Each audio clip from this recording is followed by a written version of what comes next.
Bien, vamos entonces a ver qué es lo que tenemos que trabajar en el tercer apartado, la solución tecnológica.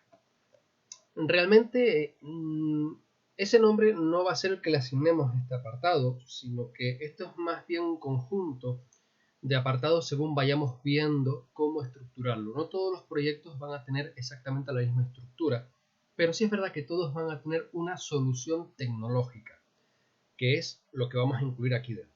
Vamos a ver qué es lo que tenemos que incorporar en este bloque y así nos quedará más claro.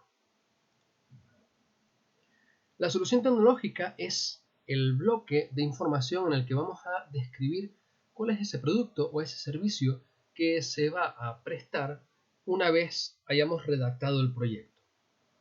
Aparte de ese producto o servicio, tenemos que definir sus partes y todos los elementos que van a estar alrededor para asegurarnos de que podamos cumplir con su funcionalidad. Hay que tener en cuenta que esta es la parte en la que vamos a redactar como tal el proyecto. Es decir, es donde van a estar toda la documentación técnica y donde vamos a poner todos los condicionantes de tipo legal, de tipo funcional, etcétera, que van a condicionar el desarrollo del proyecto. De forma genérica podemos identificar tres fases fundamentales: la definición de requisitos, el análisis y el diseño. La definición de requisitos va a ser aquella fase en la que identificaremos todas las necesidades específicas. Es decir, antes hemos mencionado que un proyecto tiene una necesidad a partir de la cual se crea, pero esa necesidad es general, es algo así como, vamos a decirlo, una meta que está alineada además con el objeto del proyecto. Entonces, esa meta hay que dividirla en sucesivas funcionalidades. Cada requisito funcional va a ser un requisito de los que mencionemos aquí. De esta forma, a la hora de establecer requisitos, vamos a tener en cuenta cuáles son las necesidades en cada uno de los procesos característicos de la empresa. Imaginemos el caso del Corte Inglés. Los procesos característicos son la compra de provisiones, la venta de mercancía, el cobro, las devoluciones, el pago de salarios. Cada uno de esos procesos tendrán algún tipo de reflejo en la solución tecnológica que vayamos a aportar. Entonces tenemos que prestar esa funcionalidad. Esto obviamente tiene que ver con un servicio que se interrelacione con esas funcionalidades. Si hablamos, por ejemplo, a nivel de administración de sistemas, aquí ya tenemos que empezar a pensar en los requisitos de funcionalidad a través de redes. ¿Qué vamos a poder hacer usando las redes? Pues a lo mejor conectarnos por una VPN, a lo mejor vamos a tener que hacer una descarga o subida masiva de datos. Si pensamos en sistemas operativos, pues cuál va a ser el nivel de permisos típico del usuario, etcétera. Un poquito vamos a ir definiendo este tipo de cuestiones ya, digamos, definitivas para a la hora de trabajar en el proyecto, saber qué busca el cliente o el usuario. También aquí se definen los requisitos no funcionales. Recuerdo que los requisitos no funcionales son aquellos que no definen funcionalidades como tal, sino que definen condiciones impuestas por alguna cuestión, por ejemplo, cuestiones legales, cuestiones culturales de la empresa, compatibilidad con tecnologías ya existentes, ¿vale? Por ejemplo, si el Corte Inglés tiene sus bases de datos y sus servidores corriendo sobre Linux, no tiene sentido que les pongamos terminales Windows, ¿vale? Tendríamos que ponerle terminales también Linux para que fuese lo más compatible posible entre todas las tecnologías. Vamos a ver ejemplos de un requisito por cada tipo de proyecto. Edificio. Todas las estancias que sean identificadas como cocina deberán tener al menos una ventana hacia el exterior de la manzana. Bien, esto es un requisito, en este caso a nivel arquitectura, que tenemos que cumplir. ¿Por qué? Pues tendríamos que ver, no lo puedo decir ahora mismo, no lo tengo claro, pero podría ser que esto fuese un requisito del código técnico de edificación, ¿vale? Que es una normativa con la que se tiene que cumplir a la hora de construir edificios. Si es así, es un requisito no funcional establecido por normativa. Si no, puede ser un requisito no funcional establecido por el promotor. El promotor quiere que todas las cocinas sean así. Pero es un requisito no funcional, en principio, ¿vale? Porque no estamos indicando cómo tiene que funcionar la cocina. Estamos diciendo una característica de tipo constructiva. Un ejemplo de funcionalidad sería que la cocina tuviese capacidad para extracción de humos, ¿vale? Ahí sí estamos hablando de una funcionalidad específica. Ejemplo de la residencia de ancianos. El pulsómetro portátil hará sonar una alarma cuando haya perdido conectividad con el servidor. Esto es un requisito funcional, porque está diciendo cómo tiene que funcionar el sistema. Si un residente lleva un pulsómetro portátil y ese pulsómetro se comunica constantemente con el servidor, eso está pensado así para llevar una monitorización constante. Si de pronto resulta que no tenemos monitorización porque se pierde la conexión, hay que buscar una solución a eso. La solución es una alarma para que el residente o para que algún trabajador se percate del asunto y busque una solución a esa falta de conectividad. Ejemplo de la línea de alta tensión. Se requerirá una estación transformadora que convierta de 220 kV línea sur a 66 kV línea norte. Esto se debe a que, de acuerdo con los datos de red eléctrica, la línea del sur tiene 220 kV de capacidad, perdón, de potencia, mientras que la línea norte es de 66, entonces hace falta transformar. Esto también es un requisito funcional porque indica cómo funciona. Fíjense que hay dos formas, aquí en concreto, dos formas de enumerar requisitos. No es necesario darles números, pero es conveniente porque de esa forma podemos identificarlos e incluso podemos hablar de ellos específicamente numerándolos.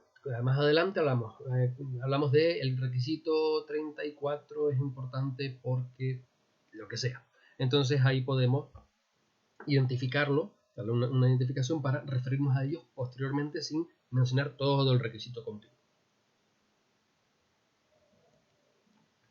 Bien, una vez tenemos los requisitos, tenemos que ver el análisis. El análisis es la etapa técnica en la que se determinan todos los elementos que vamos a tener en cuenta para diseñar una solución.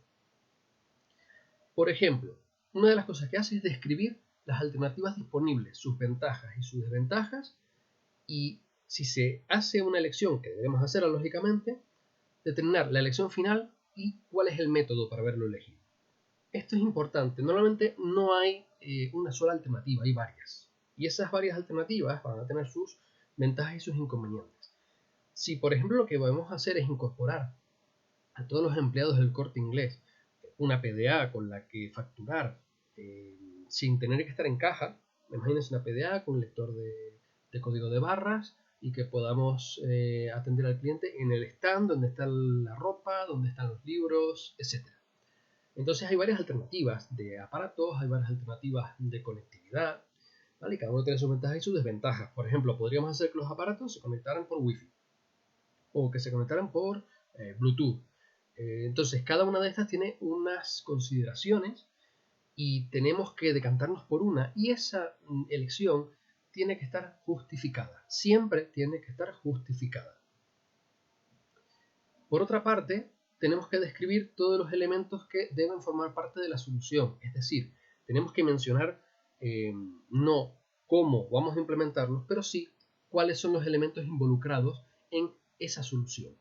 Por ejemplo, vamos a hablar de las alternativas en términos de hardware, la PDA, por ejemplo. Vamos a hablar en términos de redes, en términos de software, en términos de seguridad, incluso, aunque no es un elemento puramente informático, en términos de formación. Vamos a hablar de todos los elementos que tenemos que tener en cuenta. Y tercero, profundizar en los elementos contextuales que puedan afectar al proyecto. Aquí entran cosas tan dispares como la cultura de empresa, la competencia tecnológica de la empresa, de los trabajadores, de los usuarios, la normativa. La normativa es algo fundamental porque supone una barrera para determinadas soluciones. ¿vale? Por ejemplo, no podemos poner una base de datos alegremente. Esa base de datos va a estar sometida posiblemente a protección de datos. Cuando hablo de barrera no lo digo en términos negativos, lo digo en términos de que supone un trabajo adicional, pero es una barrera justificada, por ejemplo, en el caso de la protección de datos, por la necesidad de evitar que se haga un abuso de los datos personales. Lo mismo va a pasar, por ejemplo, a la hora de, si necesitamos personal, a la hora de determinar la normativa. Si vamos a, por ejemplo, utilizar algún sistema de comunicación de redes, pues determinar si existe alguna normativa o, por ejemplo, cuáles son los estándares. Estándares de materiales, normativas relativas a prevención de riesgos laborales, en este caso, no para nuestros trabajadores, sino para el usuario final. Las PDA tendrán que cumplir ciertos elementos de visualización, etc. Son cositas que siempre conviene mencionar porque de esa forma las tenemos en cuenta para ir planteando las soluciones correspondientes. Una vez concluida la fase de análisis, que es una fase bastante latosa, llega la parte del diseño, que es más latosa todavía. La parte del diseño es donde, ahora sí, diseñamos. Es decir, creamos toda la documentación que describe la solución. Aquí vamos a crear diagramas, vamos a crear gráficos, vamos a crear textos donde explicaremos cómo son las características del software.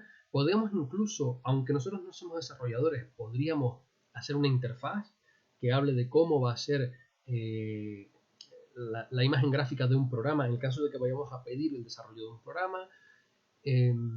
Básicamente vamos a hacer esto. Obviamente lo que más vamos a tener aquí es un diagrama de redes o varios diagramas de redes. Vamos a tener diagramas de flujo cuando sea necesario definir tareas, procesos, etc. Y otro tipo de diagramas. Vamos a hablar de las características de los sistemas de archivos, de los sistemas operativos. Vamos a hablar de cuál va a ser la estructura, por ejemplo, del Active Directory. Vamos a mencionar los elementos de seguridad que tenemos que tener en cuenta. Aquí vamos a hablar de todo, ¿vale? Todo lo que es los elementos que forman parte de la solución, mencionarlos ahora sí. Si hay varias alternativas comerciales, aquí se pueden mencionar y se puede decir por cuál nos decantamos y el por qué. Porque no siempre vamos a elegir la más barata, a veces hay motivos por los que escogemos otra, etc. Bien, la parte de la solución tecnológica parece corta en cuanto a duración de vídeo, pero es la que más trabajo realmente nos va a llevar, por lo menos en cuanto a todo lo que es la etapa de análisis, que puede parecer interminable. Les recuerdo que el análisis de hecho es la parte quizá más importante, porque si hemos hecho bien la selección de los requisitos, el análisis es donde ya empezamos a ver todas las posibles alternativas. Y no siempre es fácil encontrar alternativas, sobre todo si ya se nos ha ocurrido una. Entonces es importante que una vez encontremos una solución posible, una alternativa, miremos todas las desventajas. Una vez tengamos un porrón de desventajas, entonces buscamos otras alternativas y ya tendremos posibilidad de ir compatibilizando. Bien, entonces, después de esto ya iré a la parte de planificación, que ya la comentaremos en un próximo vídeo. Algo que quería comentar respecto de estas etapas, definición de requisitos, análisis y diseño, es que es una etapa, como digo, larga y es una etapa donde vamos a dedicar mucho tiempo. No lo vamos a empezar a trabajar desde ya. Sí es verdad que a lo mejor ponemos alguna actividad para poder probar alguna parte específica, ir practicando, pero lo interesante ahora mismo es que esta parte la vayan conociendo para cuando llegue el momento ya tener todas las dudas disipadas.